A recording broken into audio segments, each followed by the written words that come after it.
muscles of the soft palate. The soft palate consists of 5 pairs of the muscles.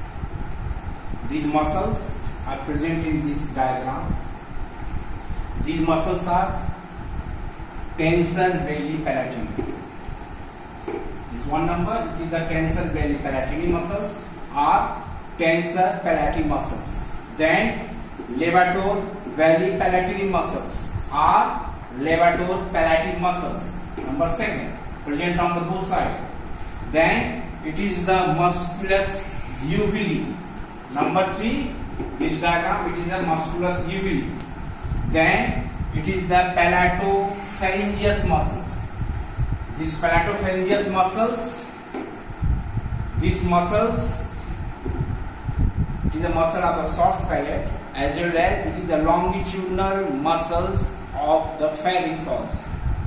Then it is the palatoglossus muscles. These palatoglossus muscles, basically it is the muscles of the soft palate, and also due to the insertion and action on the tongue, it is the one of the extrinsic muscles of the tongue. So these are the 5 pairs of muscles present in the soft palate. Now first, the palatine aponeurosis. This palatine aponeurosis, in this diagram, this grid structures, triangular structures, it is the palatine aponeurosis. This palatine aponeurosis, it forms the fibrous framework of the soft palate. It provides shape to the soft palate. This palatine aponeurosis has the 2 actions. First, it gives strength to the soft palate. The anterior part, proximal part of this aponeurosis is thick, while the posterior part is thin. And the second, it provides insertion of these muscles. Except this provides insertion to the all muscles of the soft palate, except tensor veli palatini. So this palatine aponeurosis has the 2 important actions. It gives the strength and provides insertion for the muscles of the soft palate. Now, what is the palatine aponeurosis? Basically, it is the tendon of the TVP. TVP means it is the tensor veli palatini. In this diagram, these triangular shaped muscles present on the both sides, that is number 1, it is the tensor veli palatini muscles. And their tendon hooks by this pterygoid hamulus. Pterygoid hamulus, remember the osteology class, medial pterygoid plate. The projection, it is the pterygoid hamulus. And this tendon hooked and then flat to form this palatine aponeurosis. So, what is palatine aponeurosis? It is the flat tendon of this tensor veli palatini muscles. And this palatine aponeurosis is attached to the posterior border of the hard palate. HP, it is the hard palate. And it attached to the inferior surface of the hard palate in front of the palatine crest. So this is the insertion of this palatine aponeurosis. What is palatine aponeurosis and what is the function of this palatine aponeurosis? Now the muscles. The first muscles, that is the tensor veli palatini. These muscles, it is the tensor veli palatini muscles. It is a triangular shaped muscles, and this muscles is also known as the dilator tubi. Dilator tubi, because it opens the auditory tube and equalize the pressure between the nasopharynx as well as the middle ear cavity at the time of the swallowing or yawing. It maintains, equalize the pressure, and due by opening the auditory tube. So it is known as the dilator tube. This tensor veli palatini triangular shaped muscles takes origin from the lateral margin of the cartilaginous part of the auditory tube. If you remember, this cartilaginous part lodges in the sulcus tubi. The sulcus tubi present between the petrous part of the temporal bone and the greater wing of the sphenoid bone. So the lateral margin of this sulcus tubi gives origin to the tensor veli palatini. These muscles also takes origin from the scaphoid fossa of the medial pterygoid plate.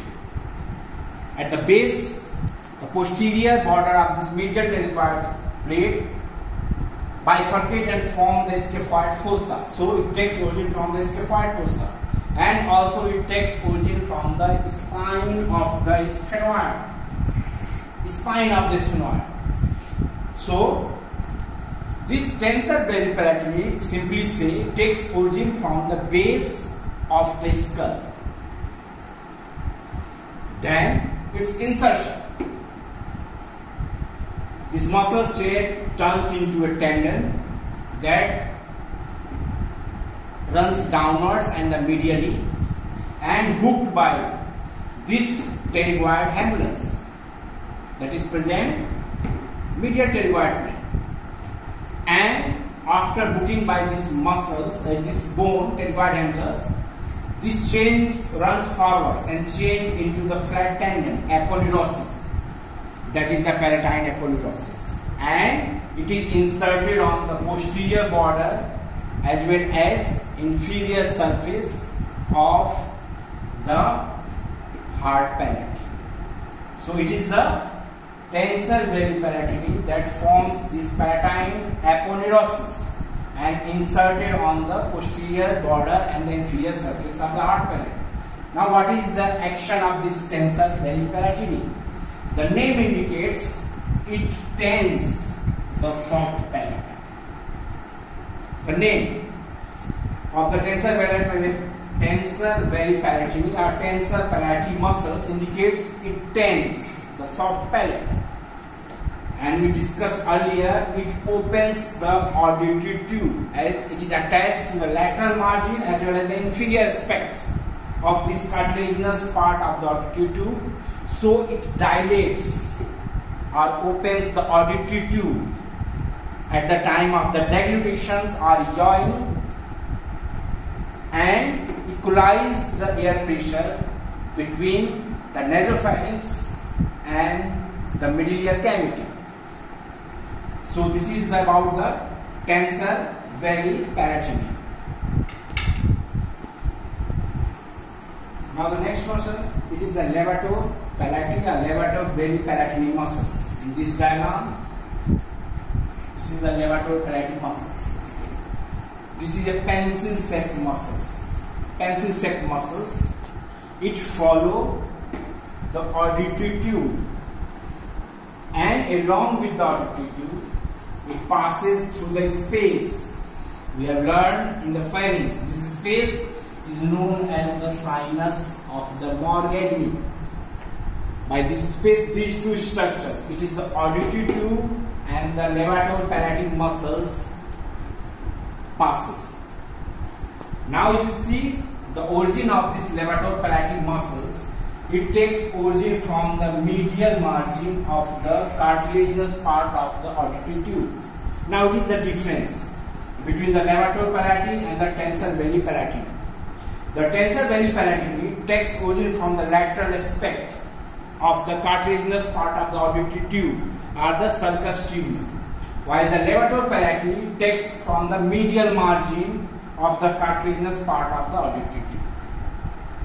The tensor veli palatini takes origin from the part of the sphenoidal bone, while the levator veli palatini it takes origin from the part of the petrous temporal bone. It is the difference. It takes origin also from the inferior surface of the petrous temporal bone in front of the lower opening of the carotid canal, as well as from this apex of the petrous temporal bone. These muscles comes petrous as well as the auditive tube. This is the levator belly palatine muscles. Now the insertion. This muscles is inserted on the upper surface or superior surface of this aponeurosis. That is the palatine aponeurosis formed by the tensor belly palatine. And this muscles is inserted between the two fasciculi, two bands of the palatopharyngeus muscles. The palatopharyngeus muscles takes origin by the two fasciculi, and these two fasciculi are separated by the levator palatine muscles. So it is inserted on the upper surface of the palatine aponeurosis. If you see this diagram, the insertion of the levator palatine muscles on the two sides, they form a U-shaped sling. U-shape. So the action of this levator palatine muscles is to elevate the soft palate, and when the soft palate elevates, it closes the nasopharyngeal isthmus. So this is the origin, insertion and the action of these levator belly palatine muscles.